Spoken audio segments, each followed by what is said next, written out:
to take advantage of it. My last question, microbiome, it's hot now. And people are talking about how this is really formative and very important as a factor in many different diseases. We know the old saying, all disease begins in the gut. I'm wondering, in terms of your experiences as clinicians involved with cannabis, and the information that's starting to come out now about the endocannabinoid system's role in terms of the microbiome and translating what's going on in the gut to the brain and vice versa. How is it figuring in your practice, what's going on now in the discussions about this?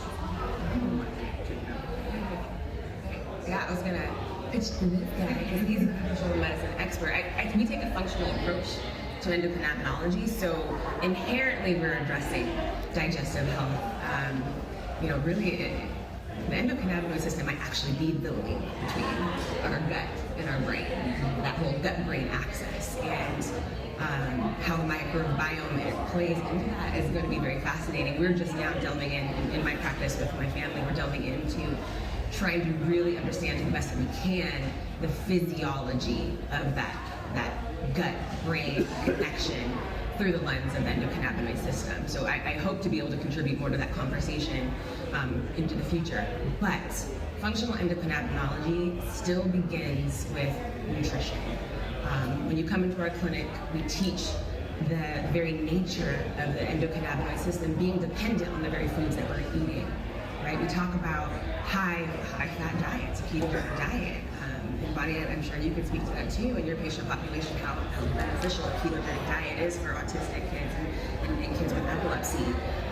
But we know that to make our own endocannabinoids, we need to consume omega-3, omega-6 fatty acids that comes from our diet. We need to eat natural foods. All of our heavily processed foods are disrupting the microbiome and a whole other host of inflammatory processes. So I could throw cannabis at you all day long. I could throw other botanicals at you all day long and create this beautiful botanical synergy that we keep talking about.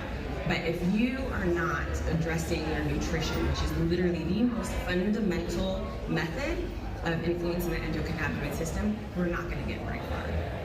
I mean, I think that's a beautiful response, and I do think that while not all, the majority of disease does start in the gut, and so whether you're approaching that from an Ayurvedic, a Chinese medicine, or functional medicine, it's really about the microbiome. That's what the name they're giving it, and so feeding that with prebiotics, probiotics, right? It's similar to cannabis medicine. There's so much we don't know, but clearly having GI, gut inflammation, and then how that can lead to an increase in autoimmune expression, a lot of other things. We always want to make sure that that's being well nourished from the get-go, and the reason that it's so dysregulated at this point is that we're a grand experiment right now, right? I mean, what we're doing from the standpoint of blue light exposure from our iPhones late at night to eating processed food, to being so far from where we evolved from, that we're causing a lot of dysregulation. And I think that that's one of the ways that, yes, you do need to have that from a foundation perspective, like cemented in, but it's also what cannabis is such a beautiful addition to pretty much every condition, because it helps to further that process along. So I do focus a lot on the gut, but I think that cannabis can be an integral part of that. I think that's well said, and I don't have much to add, other than I really believe that back in the 1930s and 1940s, when this plant was taken away from us, our health was taken away.